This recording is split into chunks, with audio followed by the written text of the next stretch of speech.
Engkau baik sampai selama-lamanya Tuhan.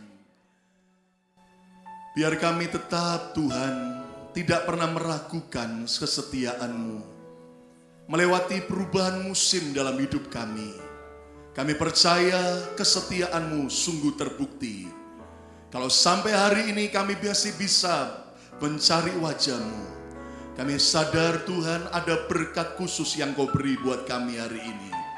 Ada pengurapan khusus yang Kau curahkan buat setiap kami. Ada terobosan yang baru yang Tuhan beri buat setiap kami. Pengurapan-Mu atas setiap kami. Dan biar Tuhan hari ini Engkau berbicara buat setiap kami. Ajar, tegur, dan didik serta dewasakan setiap kami melalui firman-Mu Tuhan. Apa yang Tuhan sudah sampaikan taruh di hati hamba. Biar hamba bisa mengkomunikasikan dengan baik dan jelas. Urapan-Mu atas setiap kami. Sampaikan isi hati-Mu buat kami Bapa. Di dalam nama Yesus. Yang percaya Yesus yang terbaik dalam kehidupan saya dan saudara. Sama-sama katakan amin. Beri kemuliaan yang meriah bagi Yesus Tuhan. Silakan duduk kembali. Kemurahan Tuhan, semalam kami baru sampai kembali dari 3 minggu perjalanan ke Israel. Sebelumnya ke Mesir dan kemudian Israel, Yordania, lalu ke Belanda, lalu ke Paris dan juga ke London di Inggris, saudara. Saya percaya bahwa semua karena anugerah Tuhan dan terima kasih buat semua dukungan saudara dalam doa. Saya percaya setiap doa-doa kita tidak pernah sia-sia. Katakan amin, saudara. Ya, saya memang lebih kosong dari sebelumnya karena saudara saya sengaja tidak pakai sunscreen supaya sekalian kelihatan lebih hitam, saudara. Karena saya mau mempunyai solidaritas dengan teman-teman yang ternyata tidak bawa sunscreen, saudara, karena tidak cukup membaginya. Dan saudara, perjalanan yang menaik ke Gunung Sinai memang cukup berat sekali. Naik dan turun totalnya 7 jam, saudara. Ya, itu pun sudah dibantu naik unta selama 1,5 jam, saudara. Dan waktu turun kayaknya kelihatan dekat, tapi nggak nyampe, saudara. Tapi semua anugerah Tuhan, biar badan begini nyampe juga ke atas. Tepuk tangan yang meriah untuk kemuliaan nama Tuhan. Haleluya. Dan saya percaya, saudara, imani tahun ini semua saudara akan punya surat yang resmi. Amin. Dan imani tahun depan 2014 saudara boleh pulang ke Indonesia dulu, kangen-kangenan dengan keluarga saudara-saudara. Amin. Lalu 2015 rame-rame kita berangkat ke Israel sama-sama. Tepuk tangan yang meriah untuk kemuliaan Tuhan. Amin. Ada yang nantang, saudaraku. Ada yang katanya gini, mari kita akan buat 2 tahun lagi perlombaan naik ke Gunung Sinai, saudaraku. Ya, dan saudara semua anugerah Tuhan. Nah, hari ini saya mau sampaikan apa yang Tuhan taruh di hati saya.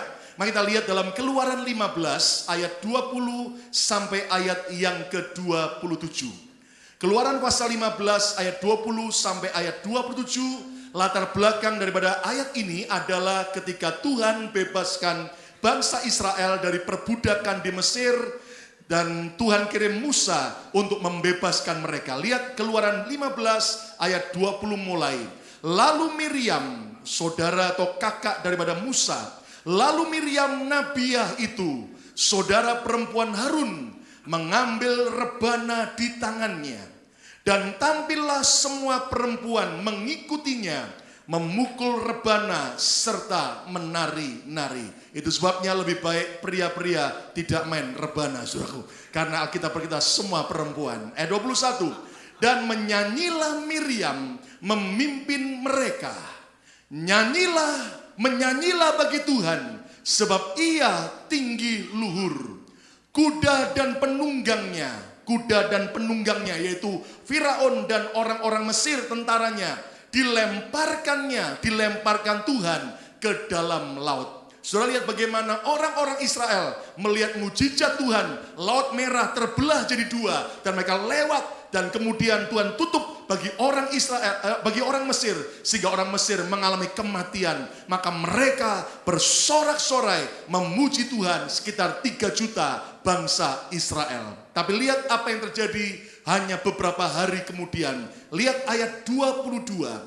Musa menyuruh orang Israel berangkat dari Laut Teberau atau Laut Merah. Lalu mereka pergi ke padang gurun Syur. 3 hari lamanya mereka berjalan di padang gurun itu dengan tidak mendapat air. Ayat 23. Sampailah mereka ke Mara. Kata bersama saya Mara. 23. Arti Mara adalah bitterness, pahit. Tetapi mereka tidak dapat meminum air yang di Mara itu karena pahit rasanya. Itulah sebabnya dinamai orang tempat itu Mara. Lihat ayat 24. Hanya 3 hari setelah mereka memuji Tuhan dengan berpesta luar biasa. Tapi 3 hari kemudian di mata air Mara, apa yang orang Israel lakukan? Ayat 24. Lalu bersungut-sungutlah bangsa itu kepada Musa. Mereka bersungut-sungut, mereka mengeluh, mereka mengomel, menggerutu kepada Musa. Kata mereka, apakah yang akan kami minum? Ayat 25. Musa berseru-seru kepada Tuhan, dan Tuhan menunjukkan kepadanya sepotong kayu. Musa melemparkan kayu itu ke dalam air, dan kayu ini, saudaraku, adalah lambang daripada salib Kristus. Lalu air itu, air yang pahit, menjadi manis. Saya percaya di dalam Yesus yang pahit bisa berubah jadi manis. Yang setuju dan amin. Di sanalah diberikan Tuhan ketetapan-ketetapan dan peraturan-peraturan kepada mereka, dan di sanalah Tuhan mencoba mereka. Ayat 26. Firman-Nya, jika kamu sungguh-sungguh mendengarkan suara Tuhan Allahmu dan melakukan apa yang benar di matanya, dan memasang telingamu kepada perintah-perintahnya, dan tetap mengikuti segala ketetapannya, perhatikan, maka aku Tuhan tidak akan menimpahkan kepadamu penyakit manapun yang telah kutimpahkan kepada orang Mesir, yaitu 10 kutuk, 10 tulah. Sebab aku Tuhanlah yang menyembuhkan engkau. Disinilah Tuhan mulai memperkenalkan diri sebagai Jehovah Rofe atau Jehovah Rafa atau Allah Sang Penyembuh. Ayat 27, mari kita baca sama-sama. 2, 3. Sesudah itu apa?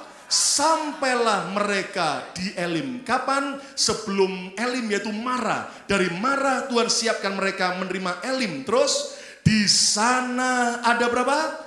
12 mata air dan 70 pohon korma. Lalu berkemalah mereka di sana di tepi air itu. Bangsa Israel adalah bangsa yang dikenal suka bersungut-sungut, suka memberontak melawan Tuhan di padang gurun. Saudara kasih Tuhan, kalau kita baca kisah orang Israel ini, kita jadi gemas dan kita berkata, ini orang-orang kok keterlaluan ya. Baru memuji Tuhan, lihat mujizat Tuhan, Tuhan belah Laut Merah. Hanya 3 hari kemudian sudah ngomel lagi, bersungut-sungut lagi. Saudara-saudara sekalian, ternyata mereka bersungut-sungut. Mereka menggerutu pada Tuhan. Padahal selalu ada mujizat. Padahal akhirnya air yang pahit bisa berubah jadi manis. Bahkan setelah itu Tuhan siapkan Elim, sebuah tempat yang sangat indah. 12 mata air terdapat di Elim dan 70 pohon korma. Tapi ternyata saudara-saudara, orang Israel begitu mudah memberontak dan bersungut-sungut kepada Tuhan. Tapi saudara-saudara, ketika kami dari rombongan 26 orang, 6 orang dari gereja ini, 20 dari sebuah keluarga pengusaha, saudara, kami menapaktilasi perjalanan Musa memimpin bangsa Israel menuju tanah perjanjian dari Mesir. Ternyata saudara-saudara, memang kami menyadari, ternyata di padang gurun, medannya beratnya luar biasa, tandusnya luar biasa, panasnya, keringnya luar biasa. Sehingga waktu saya melihat kenyataan seperti itu, saya berpikir, lumrah ya, mereka itu ngomel. Lumrah ya, mereka itu jadi marah sama Tuhan. Kenapa keadaan mereka seperti itu? Tetapi tahukah saudara-saudara, walaupun situasi dan keadaan di padang gurun memang sangat berat, tetapi mereka tetap harus bisa mengucap syukur di dalam segala perkara. Hari ini mungkin sudah berkata, memang hidupku sangat berat, hidupku banyak masalah. Saya tahu setiap kita tidak ada yang tidak punya masalah. Tapi seberat apapun padang gurun dalam hidup saudara, dengar, toh saudara dan saya harus tetap bisa mengucap syukur di dalam segala perkara. Yang setuju tepuk tangan yang meriah untuk kemuliaan nama Tuhan. Lebih meriah lagi, katakan haleluya. Kata bersama saya, mengucap syukur. 2, 3. Saudara-saudara, kami rombongan dari Amerika dan juga dari Indonesia juga mengalami banyak ujian pengucapan syukur. Saudara tahu bagaimana dari Newark Airport, New Jersey, kami berenam terbang transit di Paris, saudara. Seharusnya hanya 2 atau 3 jam kami transit untuk tunggu pesawat yang langsung membawa kami ke Kairo di Egypt, saudara, di Mesir. Tapi rupanya waktu mendarat, saudara, keadaan hujan lebat dan kemudian awan kami lihat sangat gelap sekali. Dan saudara, istri saya berkata, kok aneh ya awannya ya. Dan ternyata ada hailstorm, ada badai yang cukup besar, saudara. Yang katanya juga sebagian area daripada Paris turun hujan batu, saudara. Hujan es batu, saudara. Dan cukup pekat sekali, saudara. Anda tahu ternyata pesawat kami dari Paris menuju ke Kairo, Mesir, saudara, di-delay, ditunda. Dan Anda tahu, saudara, kami harus tunggu sekitar 10 jam di airport, saudara. Ya, kami harus cari makan sendiri. Dan yang secara manusia, saudara, cukup berat adalah ketika kami tunggu di sebuah gate, di sebuah pintu yang nomor sekian, saudara, diberitahu di nomor itu harus tunggu. Kami mulai tunggu, tidak lama kemudian setengah jam diumumkan lagi di screen layarnya. Oh, untuk yang menuju Kairo dipindahkan gate lagi. Dan Anda bisa bayangkan dari gate nomor 50 lebih, saudara, dipindahkan ke nomor 14. Jadi kami bawa lagi barang kami yang di bagasi, jalan lagi, saudaraku. Ya, jalan lagi menuju ke gate yang kecil. Baru tunggu setengah jam, saudara, tiba-tiba diumumkan lagi, pindah lagi ke gate besar. Jadi jalan lagi, saudara. Lalu kemudian saudara tunggu di sana, pindah lagi ke gate kecil, saudara. Kurang lebih 5 kali pindah-pindah, saudara. Anda tahu, saudara, dalam keadaan begitu, saudara, kami, saudara, beberapa yang ikut sudah mulai mau agak marah, mau jengkel, mau bersungut-sungut. Lalu saya berkata, hei, mengucap syukur, ya. Dan Anda tahu, saudara, ketika saya begitu, saudara, mengucap syukur, dan rupanya, saudara, benar-benar lamanya bukan main. Kami dipingpong kanan kiri, saudara, jalan di airport, saudara, cukup panjang sekali, saudara. Dan ternyata, saudara, ketika saya sudah mulai tidak sabar, anak saya Yehuda pandangin saya dan berkata, mengucap syukur. Lumayan, anak juga bisa ngotbahin ayahnya, saudara. Dan Anda tahu apa yang terjadi, saudara? Dalam keadaan seperti itu, saudara, kami belajar mengucap syukur. Sampai Anda tahu ternyata orang-orang Mesir yang sudah menunggu di Paris sudah tidak tahan, saudara. Mereka akhirnya mulai mendatangi petugas. Sudah berkerumun kayak orang mau demonstrasi, saudaraku. Mereka marah-marah, sudah mau, saudara, terjadi keributan. Tapi saya bilang pada teman-teman, sabar, ngucap syukur. Dan akhirnya kami bisa masuk. Ketika masuk ke dalam pesawat, saudara, suasananya sudah nggak enak. Banyak orang marah, banyak orang komplain.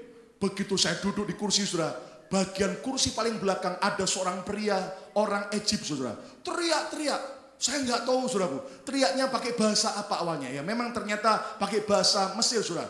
Teriak-teriak seperti bunyinya. Kalau kita dengar tuh, seruni, saudara. Saya pikir ngapain? Lalu kemudian saya lihat apakah dia sakit. Teriak kencang sekali. Tapi saya lihat di kanan kirinya ada orang-orang pakai tulisan, saudara, polis. Oh, polisi, saudara. Dan ternyata saya tanya kepada yang tetangga sebelah penumpang, oh itu adalah yaitu orang yang dideportasi. Karena mereka orang itu sudah habis izin tinggalnya di Paris, tidak mau pulang, akhirnya dideportasi ke Mesir. Oh, terus apa yang dia kerjakan? Dia teriak-teriak sebelum pesawat berangkat supaya berharap pilotnya terganggu, akhirnya tidak jadi dipulangkan, saudara. Tapi rupanya pilot tetap, saudara, jalan, saudara. Dan Anda tahu, saudara, seperti itu. Tapi kami tetap belajar mengucap syukur. Tapi hasilnya luar biasa. Dari 26 peserta, ada beberapa yang belum kenal Yesus. Ada beberapa yang penyembah berhala. Tapi puji Tuhan, dari 26 peserta, 5 orang bertobat terima Yesus sebagai Tuhan Juru Selamat. Dan akhirnya dibaptis di Sungai Yordan. Katakan haleluya. Dan akhirnya 19 orang rededikasi baptisan di Sungai Yordan, saudara. Dan rupanya Pak Eko, saudaraku, ya, dan Victor, 2 laki yang ikut dengan kami, saudara, dari Philadelphia, rupanya tidak bisa berenang, saudara. Ya, Awalnya waktu kami ajak renang di Laut Mati, mereka ketakutan. Saya berkata, coba aja. Rupanya setelah dia coba, senangnya bukan main, saudara. Kenapa? Rupanya nggak bisa renang pun bisa terapung di Laut Mati, saudaraku. Dan waktu di Sungai Yordan, saudaraku, apa yang terjadi? Saya sudah bilang semua, nanti hidungnya ditutup dengan tangan, supaya waktu saya masukkan, ya toh, tidak masuk ke hidung. Rupanya Pak Eko, saudara, sangat nervous. Jadi dia tutup hidungnya sungguh-sungguh, saudara, dengan pencet dengan tangannya. Lupa mulutnya dibuka, saudara. Jadi saya sudah semangat, saya masukkan dalam nama Tuhan Yesus, plus, ya toh, hidungnya terselamatkan, mulutnya terbuka, air masuk beberapa, saudara. Sehingga akhirnya lidahnya juga dibaptis, saudara. Tapi lumayan, saudara, ada juga orang Afrika, perempuan, dan juga ada orang bule perempuan yang minta juga saya baptis. Tepuk tangan yang meriah untuk kemuliaan nama Tuhan. Haleluya. Dan yang menarik, saudara, kami melalui juga padang gurun ya Sinai yang sangat berat. Anda bisa bayangkan dari Kairo menuju ke Gunung Sinai, kami rencana pergi lewat Mara, tempat yang kita baca, lalu juga lewat Elim. Tapi ternyata tour leader kami berkata, mohon maaf, alasan keamanan kita tidak bisa lewat sana. Oh ya, karena keadaan tidak aman. Jadi ternyata ditunjukkan peta, kami harus menuju dari Kairo ke Terusan Suez, ya. Dan dari sana kami tidak turun ke bawah untuk jalan tercepat menuju Sinai, tapi harus lewat ke atas, lewati muter, mendekati Tabah yang di Israel, dan lalu turun. Jadi Anda tahu jalannya lebih panjang dan itu lewat motong padang gurun, saudara. Dan mereka berkata, kita harus tiba di Terusan Suez jam sekian, karena sudah akan ada tentara yang mengawal kita. Waduh, beberapa dengar gitu, saudara, panik juga. Di awal tentara, saudara. Dan ternyata betul, saudara. Jadi jam sekian, saudara, sudah ada tentara, dan kami, puji Tuhan, bus yang nomor 1, bus-bus yang lain di belakang, saudara, dan yang mobil biasa dan sebagainya. Lalu di belakang sudah ada tentara juga, saudara, dan mengawal. Katanya demi keamanan. Karena sebetulnya Anda tahu beberapa saat sebelumnya ada pendeta dari Boston dengan rombongannya dengan bus dari Amerika diberhentikan oleh orang Mesir di tengah jalan dekat Gunung Sinai, dan pendetanya dan jemaatnya diculik, saudara. Ya, tapi saya berdoa supaya Tuhan lindungi. Tapi puji Tuhan, rupanya sampai hari ini kita bisa ketemu semua anugerah Tuhan. Tepuk tangan yang meriah untuk kemuliaan Tuhan. Amin, saudara. Ya, naik Gunung Sinai luar biasa. Makanya gosong kayak begini, saudara. Dan Anda tahu, saudaraku, yang lebih menarik lagi, makanan di sana. Kita sudah coba cari makanan the best foodnya. Tapi Anda tahu beberapa orang berkata, waduh, makanan pembukanya selalu kubis. Do you know kubis, saudara? Ya toh, itu kubis ada warna hijau, ada warna ungu, ada yang warna merah, saudara tahu. Pokoknya sayur-sayuran semua, saudara. Sama olive tree, saudara tahu. Ya buah zaitun, saudara. Pokoknya asam semua, saudara. Itu makanan pembukanya, ya toh. Dan ternyata, saudara, ada humus. Itu kayak bumbu sate tapi warna putih dari kacang, saudara. Dan seperti itu, saudara. Wah, secara manusia mungkin bisa ngomel, saudara. Tapi saya berkata, tetap belajar mengucap syukur. Dan di balik ucapan syukur, ada berkat yang luar biasa. Tepuk tangan yang meriah untuk kemuliaan nama Tuhan. Amin, saudara. Dan yang menarik begini, saya di sana, saudara, ternyata pakai bahasa Arab itu pendeta dipanggil Abuna. Ya, jadi kalau saudara mau panggil saya Abuna juga boleh, saudara. Lalu saya tanya, istri pendeta dipanggil apa? Lalu kemudian leadernya berkata, istri pendeta, kalau pendetanya dipanggil Abuna, istri pendeta dipanggil Abuni. Ya, Abuni. Lalu saya iseng, berarti kalau pendeta disebut Abuna, istri pendeta Abuni, berarti anak pendeta Abu Nawas. Nah, saudara-saudara, mari kita belajar untuk bisa mengucap syukur. Lihat 1 Korintus 10 ayat yang ke-10. Alkitab berkata apa? 1 Korintus 10 ayat yang ke-10. Dan janganlah bersungut-sungut, jangan ngomel, jangan komplain, seperti yang dilakukan oleh beberapa orang dari mereka, dari orang-orang Israel. Akibatnya apa?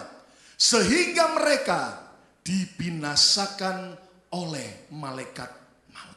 So lihat, orang yang suka ngomel, orang yang suka bersungut-sungut, tidak akan mendapat berkat, tapi justru akan dibinasakan oleh malaikat maut. Saya berdoa di dalam nama Yesus, biar saudara dan saya stop dari bersungut-sungut, tapi gantilah bersuka cita. Tepuk tangan yang meriah untuk kemuliaan nama Tuhan. Amin. Lihat 1 Tesalonika 5 ayat 18. Mari kita baca sama-sama 1 Tesalonika 5 ayat 18. Semua baca. 2, 3. Apa? Mengucap. Loh kok enggak berani jawab. Ayo ucapkan, baca keras. 2, 3. Mengucap syukurlah dalam segala hal, sebab itulah yang dikehendaki Allah di dalam Kristus Yesus bagi kamu. Ulangi lagi ayat ini yuk, baca sama-sama. 2, 3. Mengucap syukurlah dalam segala hal. Pegang dada masing-masing, mari ucapkan. 2, 3. Mengucap syukurlah dalam segala hal. Ulangi lagi, 2, 3. Mengucap syukurlah apa? Dalam segala hal. Lihat kanan kirimu, katakan 2, 3. Mengucap syukurlah dalam segala hal. Tepuk tangan yang meriah untuk kemuliaan nama Tuhan. Amin. Inilah kehendak Tuhan. Nah mungkin sudah bilang begini, Pak, saya tahu tidak boleh ngomel. Saya tahu harus bersyukur senantiasa. Tapi kalau keadaan berat, kalau masalah sukar, gimana bisa saya tidak bisa, saya bisa bersyukur? Keadaannya sangat berat. Saudara-saudara, waktu saya belajar ayat ini, lalu Tuhan mulai ajari saya. Kita belajar firman hari ini dengan judul rahasia mengucap syukur. Tuhan mau agar kita bisa mengucap syukur dalam segala hal. Tapi Anda bertanya, caranya gimana? Rahasianya bagaimana? Mari kita lihat ada 3 rahasia untuk kita bisa mengucap syukur dalam segala keadaan. Rahasia yang pertama, kita harus mau tunduk kepada otoritas Tuhan. Mau tunduk kepada otoritas Tuhan. Submit to God's authority. Saudara-saudara, bangsa Israel, mereka berpikir bahwa jika Tuhan telah membebaskan mereka dari perbudakan, dari tuan mereka yang kejam di Mesir, yaitu Firaun. Mereka berpikir bahwa jika mereka bebas, maka mereka bisa menjadi tuan, menjadi bos atas diri mereka sendiri. Ternyata salah, saudara. Yang benar adalah sejak kita dimerdekakan dari tuan lama kita yang memperbudak hidup kita, yaitu iblis, maka sejak itu kita harus mau menerima otoritas dari Tuhan yang baru. Itulah Tuhan Yesus Kristus. Banyak orang berpikir begini, kalau saya sudah percaya Yesus, saya diselamatkan, haleluya. Saya boleh bebas mengerjakan apapun yang saya suka. Saya mau mengucap syukur atau ngomel, mau sabar atau marah, mau hidup kudus atau hidup kudisan, terserah saya. Salah. Anda tahu, sejak kita diselamatkan oleh Yesus, kita tidak kemudian bisa kemudian memerintah jadi tuan atas diri kita sendiri. Tapi sejak kita dibebaskan oleh darah Kristus, maka saya dan saudara harus rela menjadikan Yesus sebagai Tuhan yang memerintah hidup kita. Yang mengerti, katakan amin. Coba lihat 1 Petrus 2 ayat 16. Alkitab berkata apa? 1 Petrus 2 ayat 16. Hiduplah sebagai orang merdeka. Siapa percaya bahwa Yesus sudah memerdekakan kita dari kuasa iblis? Angkat tangan saudaraku, tepuk tangan yang meriah untuk kemuliaan nama Tuhan. Kata bersama saya sudah dimerdekakan. 2, 3. Tapi setelah kita merdeka, lihat ayat kalimat berikutnya. Dan bukan seperti mereka, beberapa orang yang menyalahgunakan kemerdekaan itu untuk menyelubungi kejahatan mereka. Artinya begini saudara. Ternyata ada beberapa orang yang telah dimerdekakan oleh Yesus, lalu kemudian mereka bebas berbuat jahat. Seenaknya saja, ngomel, marah-marah. Karena mereka berkata, kan yang penting saya memerintah diri saya sendiri. Tidak. Kenapa? Ayat ini berkata kalimat terakhir. Lihat. Tetapi hiduplah sebagai, apa baca? hamba Allah. Kata bersama saya, hidup sebagai hamba Allah. 2, 3. Artinya apa? Sejak saudara merdeka dari iblis yang mencuri, membunuh, dan membinasakan, maka kita harus izinkan Tuhan Yesus jadi bos atas hidup kita. Dan dia berjanji, aku memberikan hidup dan hidup dalam segala kelimpahan. Nah, saudara-saudara, kita harus mau tunduk kepada otoritas Tuhan untuk kita bisa bersyukur dalam segala hal. Mungkin saudara berpikir, maksudnya apa, Pak? Gini, Pak, saudaraku. Arti tunduk kepada otoritas Tuhan berarti saudara tunduk adalah berarti percaya. Kata bersama saya, percaya. 2, 3. Arti tunduk berarti tidak pernah curiga. Kata bersama saya, tidak curiga. 2, 3. Arti tunduk berarti berserah. Kata bersama saya, berserah. 2, 3. Gini saudaraku, kenapa banyak orang tidak bisa bersyukur senantiasa? Karena mereka tidak setuju, tidak tunduk, tidak percaya dengan apa yang Tuhan izinkan terjadi. Yang ada adalah kita komplain, kita tidak setuju, kita memberontak, dan itu mengakibatkan kita mudah bersungut-sungut. Contoh gini, saudara. Saudara harus mengerti cara kerja Tuhan itu berbeda dengan cara kerja manusia. Yang setuju katakan amin. Ayo saya kasih contoh. Saudara, kalau Anda baca di Alkitab, saudara, satu saat Yesus mengajak murid-muridnya untuk melayani. Yesus khotbah, ngajar beberapa saat, lalu 5.000 orang lebih, baru laki-laki, belum wanita dan anak-anak, kelaparan. Lalu Yesus membuat mujizat, 5 ketur roti dan 2 ekor ikan dipecah-pecahkan sehingga semua kenyang. Sisa berapa bakul? 12 bakul. Lalu setelah itu baca Alkitab, maka Yesus memerintahkan murid-muridnya naik kapal menyeberang ke danau, ya, menyeberangi danau Galilea menuju ke seberang. Saya mau tanya sama saudara, yang memerintahkan murid-murid naik kapal setan atau Tuhan? Halo? Loh, kok enggak berani jawab? Setan atau Tuhan? Halo? Tuhan. Yesus yang ngomong, naik kapal ke seberang. Lalu Alkitab berkata, mereka naik kapal. Lalu di tengah danau, tiba-tiba angin badai datang bergelora. Sampai kapal mereka hampir tenggelam. Saya mau tanya buat saudara. Kalau Tuhan baik, Tuhan kenapa tidak berkata, tunggu ya, jangan nyebrang dulu. Nanti kalau cuacanya di tengah baik, baru kalian nyebrang. Saya mau tanya, Tuhan tahu nggak? Yesus tahu nggak? Bakal ada badai. Tahu nggak? Tahu. Tapi dia Tuhan yang baik. Justru berkata kepada 12 muridnya, naik kapal ke seberang. Lalu di tengah danau, angin badai sangat bergelora sampai hampir tenggelam. Dan mereka ketakutan. Yesus jalan di atas air. Dan Yesus berkata, ini aku. Saudara dengar, ini harus mengubah konsep kita.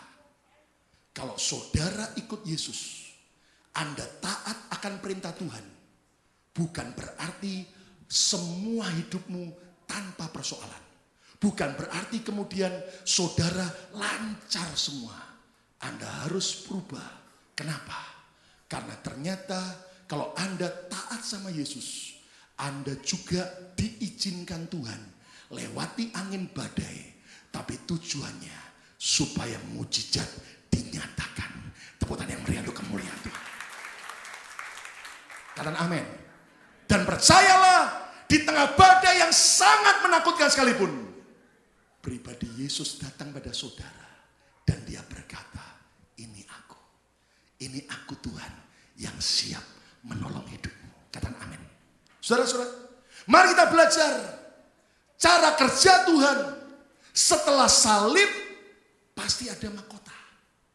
Setelah penderitaan, pasti ada kemuliaan. Setelah persoalan, pasti ada mujizat. Setelah marah, pasti akan ada apa? Elim. Yang percaya, tepuk tangan yang meriah untuk kemuliaan Tuhan. Saudara, Pak Eko saksi ketika di Israel, bahwa dia itu sejak muda di Indonesia, di sebuah kota di Jawa Timur, setia melayani Tuhan. Aktif pelayanan. Tapi dia bilang begini, ketika saya lagi semangat-semangatnya melayani Tuhan, tahun 1998, waktu krisis ekonomi melanda Indonesia, usahanya bangkrut. Ayo, saudara, Anda kan berpikir gini, kalau aku semakin sungguh-sungguh sama Tuhan, maka usahaku semakin diberkati. Saya percaya itu memang janji Tuhan. Tapi Anda harus belajar tunduk dengan otoritas Tuhan. Kalau Tuhan izinkan, Anda semakin setia, ngalami badai. Tapi Anda harus percaya, di balik penderitaan, pasti akan ada mujizat. Katakan amin. Pak Eko saksi saudaraku. Terpaksa dia sendirian awalnya pergi merantau ke Philadelphia. Baru nyampe Philadelphia baru beberapa hari. Sampai secara manusia dia itu, saudaraku, Anda tahu secara manusia bahasa Hokian kunonya nelongso. Do you know nelongso? Meratapi nasib. Kok aku sekarang ngerjakan kerjaan yang dulu pegawaiku ngerjakan. Dulu aku di Indonesia tinggal perintah-perintah. Sekarang di Philadelphia aku ngerjakan seperti apa yang dulu pegawaiku kerjakan. Tapi untungnya dia tidak bersungut-sungut. Dia belajar tetap percaya, tunduk dengan apapun yang Tuhan izinkan terjadi. Dan singkatnya, keluarganya sudah mulai dibawa. Ternyata Anda tahu saudara, baru kemudian mulai gabung dengan gereja kita, waktu masih di Juniper Street. Lalu kemudian saya berkata, ayo melayani. Baru melayani hari Minggu, berapa hari kemudian mobilnya yang satu-satunya mobil tua. Belakang mobil yang parkir, koslet kebakaran, nyamber ke mobilnya. Mobil satu-satunya kebakaran juga, habis. Ayo, saya mau tanya sama saudara. Kalau Anda pandang secara manusia, sial nggak hidupnya? Oh, mulai melayani kok kena kebakaran mobil. Kayaknya sial. Anda tidak boleh cepat-cepat menyimpulkan begitu. Ternyata Anda tahu, dia bersaksi. Justru karena mobil saya yang tua itu kebakaran. Berapa saat kemudian Tuhan berkati mobil baru. Kok ada yang tepuk tangan? Amin. Dan yang dia saksikan, dia berkata begini, untung ada krisis ekonomi di Indonesia. Sampai akhirnya usaha saya bangkrut. Ternyata melalui itu, Tuhan bawa saya ke Amerika. Sehingga anak-anak saya bisa berhasil hari-hari ini.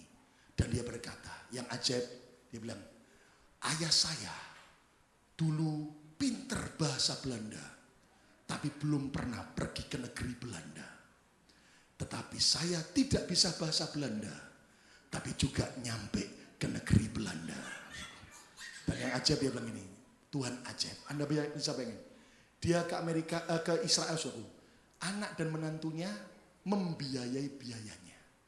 Dibayarin semua, tapi setelah kami ketemu di Israel, pengusaha yang bersama kami berkata, Pak Lukas, istri dan anak free semua, saya bayarin. Tapi untuk yang 3 orang, separuhnya saya bayarin. Tepuk tangan yang meriah, teman-teman. Wah, dia bilang ini, enak ya. Sudah dapat gratis, malah ditambahin lagi separuh. Makanya saudaraku, kalau Anda mau dapat oleh-oleh, tanya Bu Eko dan Pak Eko. Dia belanja banyak oleh-oleh. Mari kita belajar, mau tunduk dengan otoritas Tuhan. Apapun yang Tuhan izinkan terjadi, jangan curiga. Karena bersama saya tidak boleh curiga. 2, 3. Ayo, saudara, kalau Anda mengalami yang buruk, jangan langsung bilang, Tuhan jahat, Tuhan jahat. Itu orang tidak mau tunduk dengan otoritas Tuhan.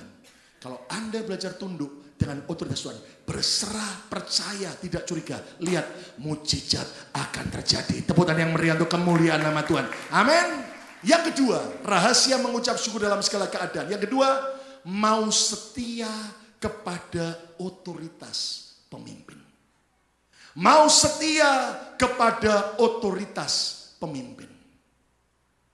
Saudara coba bisa bayangkan, Pikirkan betapa beratnya beban yang dihadapi Musa. Bangsa Israel ini maunya seperti anak manja. Kata bersama saya, anak manja. 2, 3. Anda tuh anak manja? Anak manja itu saudara-saudara, kalau dia minta apa, minta diturutin.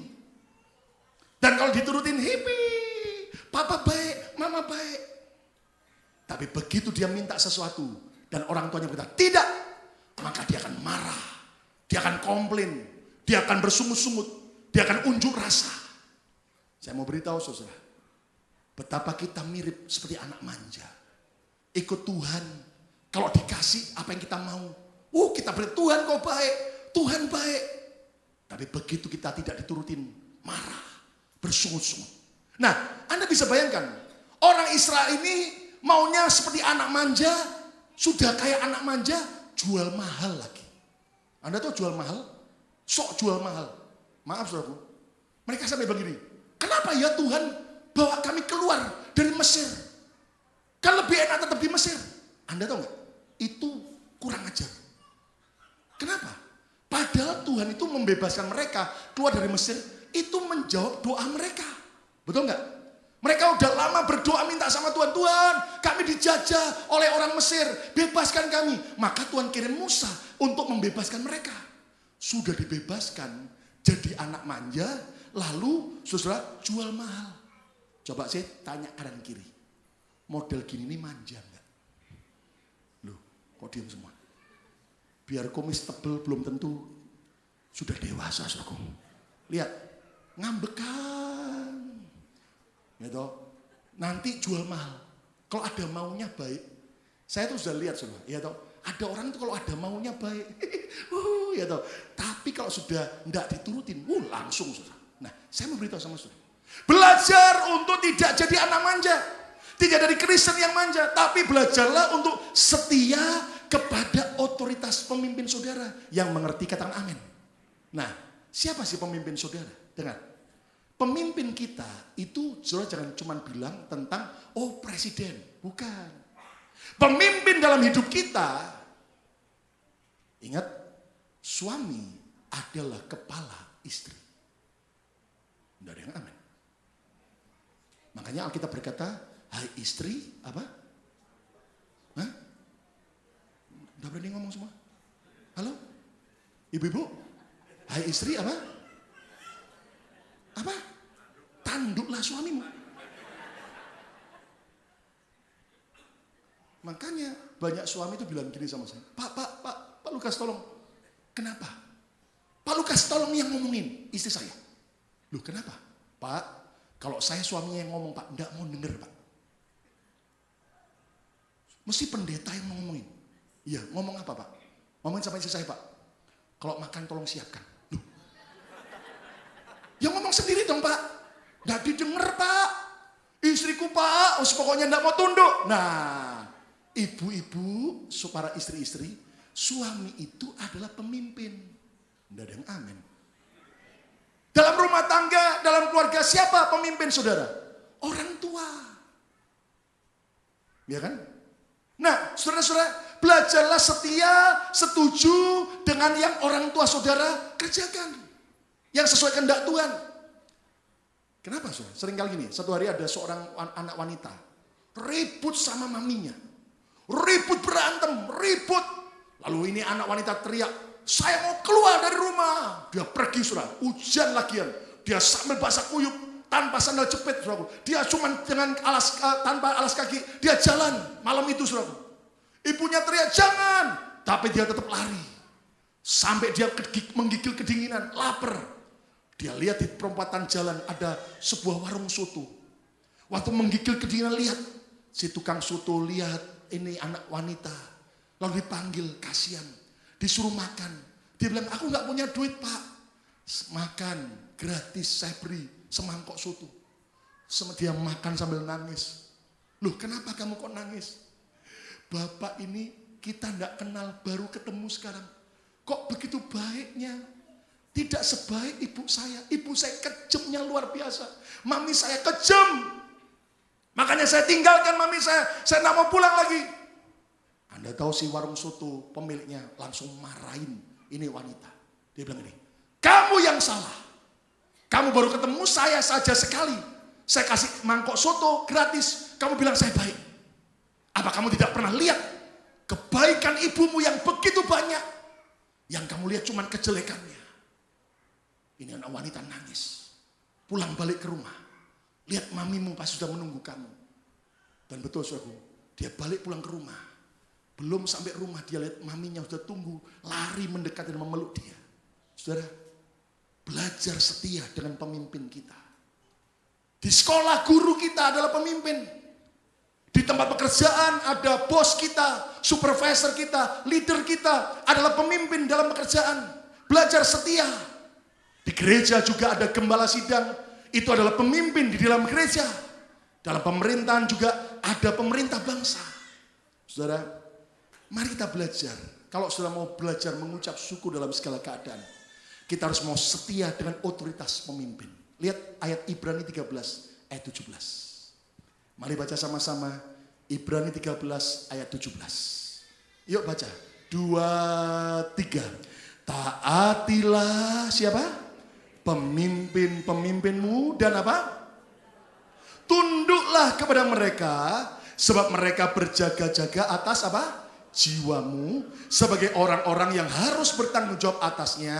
Lihat, kalau saudara belajar setia, tunduk, dan taat, akibatnya apa? Dengan jalan itu, mereka, para pemimpin saudara, suami bagi istri, orang tua bagi anak, pendeta, gembala bagi jemaat di gereja, dan bos atau pemimpin di tempat kerjaan. Lihat, dengan jalan itu, mereka akan melakukannya dengan apa?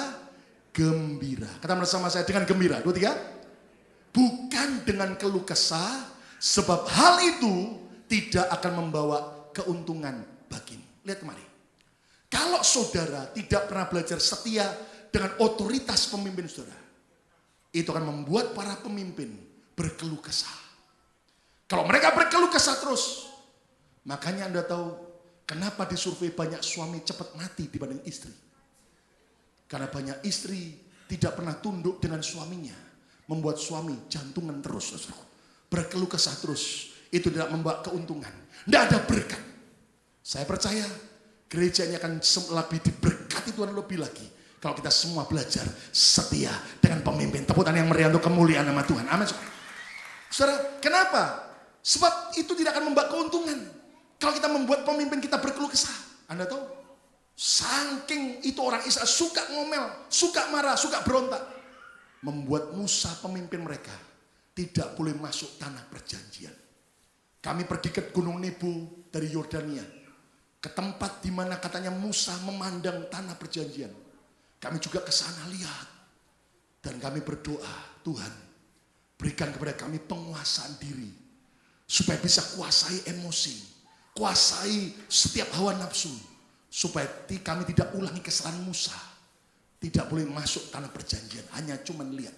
Saudara-saudara, Anda tahu nggak kenapa Musa nggak boleh masuk tanah perjanjian? Karena 2. Yang pertama, karena Musa tidak taat sama Tuhan. Orang-orang Israel ngomel terus. Lalu Tuhan suruh Musa cuma ngomong sama gunung batu. Tapi Musa emosi, dia ambil tongkatnya, dia pukul 3 kali. Bam, bam, bam. Air keluar. Tapi Tuhan berkata, Musa, engkau tidak boleh masuk. Tapi Anda tahu, leader kami dari Mesir berkata, penyebab Musa tidak masuk tanah perjanjian yang kedua adalah karena Musa visanya Israel ditolak. Jadi gara-gara ditolak, saudara, Musa nggak boleh masuk. Sudah tahu, saya bilang sama rombongan, saya seperti Yesus siap jadi korban buat kalian semua. Anda tahu, saudara, dari darat, dari Mesir menuju ke Israel. Sudah lewat dari bordernya Mesir, lalu kami harus bawa barang kami masing-masing, pindah bus, masuk dulu ke imigrasi Israel. Dan Anda tahu saudara, saya sudah ngerti, pemimpin pendetanya harus di depan. Ya toh, semua yang lain di belakang, saya di depan saudara. Pertama kali begitu saya masuk saudaraku, paspor saya ditahan. Ya kan? Lalu dia lihat, dan kemudian, kamu pendetanya? Iya. Oke. Tas saya semua dikasih kode. Suruh bongkar. Satu-satu saya buka, saudara. Dilihatin semua. Sampai paspor, saudaraku, itu diambilin kayak tongkat, ada kertas kain putihnya atau apa, digesek-gesek, lalu kainnya dimasukkan ke komputer. Ada bahan peledaknya atau tidak. Saya cuma senyum, enggak boleh ngomel, saudara. Saya cuma bilang, ya enggak apa-apa lah, kamu memang lakukan tugasmu dengan baik. Ya kan? Dan saya bilang, maklum lah, karena negaramu banyak, dimusuhi banyak negara yang lain. Lalu dia senyum, tapi dia bilang, maaf ya, saya harus jalankan tugas saya. Baik, setelah bongkar barang dibongkar semua. Yang lain lagi tungguin, cuman bengong, lihat. Kemudian saya dimasukkan ke dalam ruangan. Saya pikir ruangannya kok ada, kordennya kain. Ngapain ini? Untung petugasnya laki-laki, bukan wanita. Lalu petugas lakinya pakai sarung tangan. Saya pikir, pakai sarung tangan ngapain? Ini gua mau ditonjokin. Tiba-tiba minta maaf ya. Dia periksa semua badan saya. Untungnya tidak suruh buka semua. Kalau suruh buka semua berhabis. Ya, tapi semua badan saya dipegang. Maaf ya, dari depan, belakang, atas, bawah. Diraba semua. Saya cuma agak geli aja. Yang pasti saya lihat lakinya perkasa, bukan agak begini-begini. Kalau agak begini tak tendang sekalian. Saya cuma lihatin, sorry ya, saya lakukan tugas, periksa semua.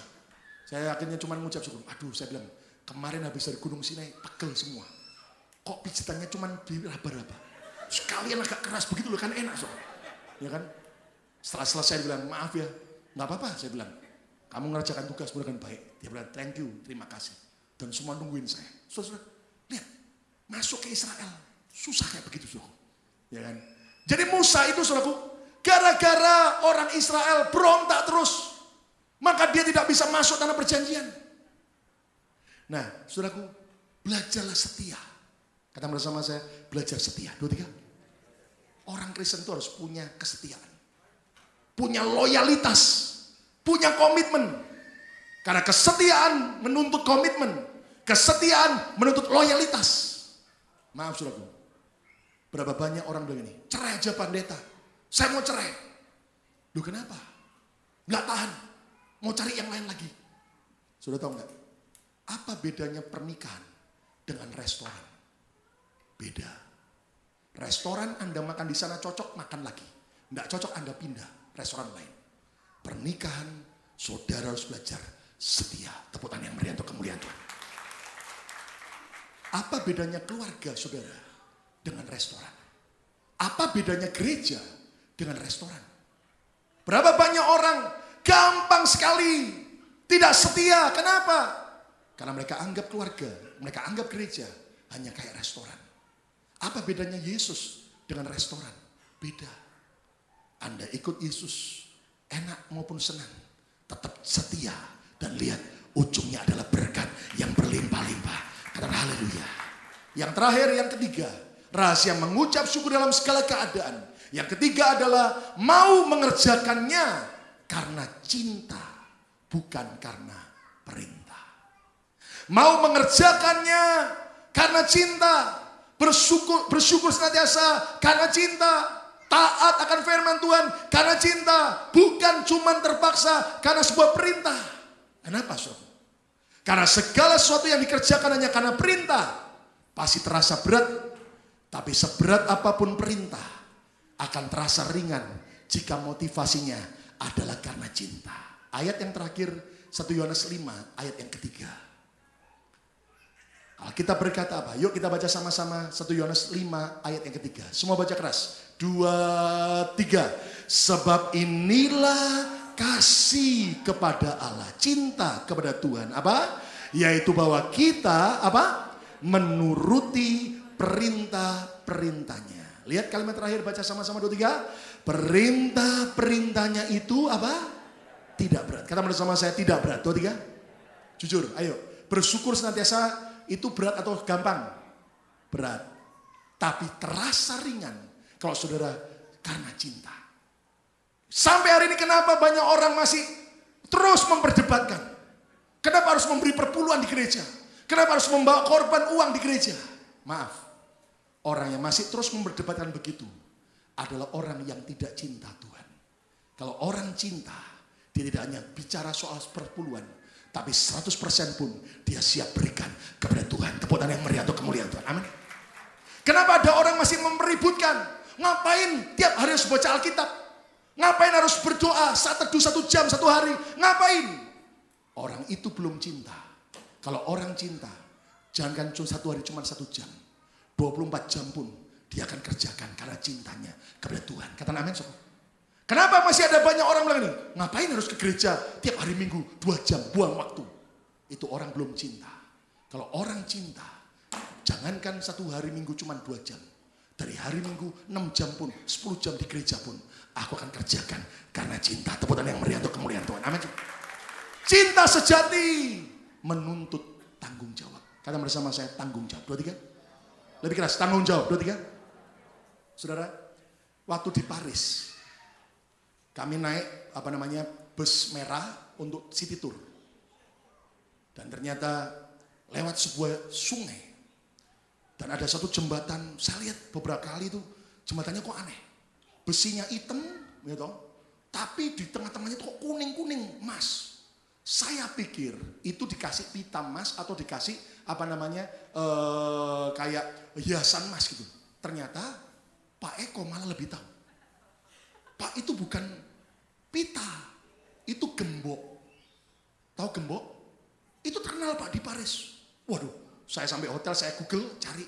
Ternyata saudaraku, itu adalah disebut jembatan gembok cinta. Anda tahu saudaraku? Ternyata sejak 1804. Ya, itu jembatan disebut namanya Pont d'Arc. Yang melintasi sungai Seine yang ada di Paris. Dan Anda tahu saudaraku?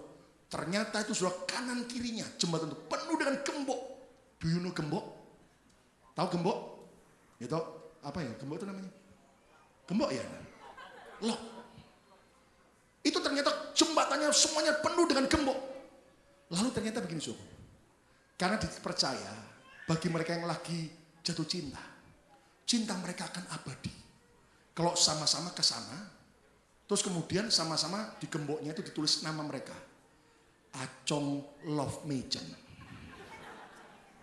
Terus sama-sama gandengan tangan, terus ngembok, itu gemboknya digembokkan ke pagernya, ceklek. Terus sama-sama anak kuncinya dilepas, sama-sama dengan tangan bersama dilempar kuncinya, dibuang ke air, ke sungai.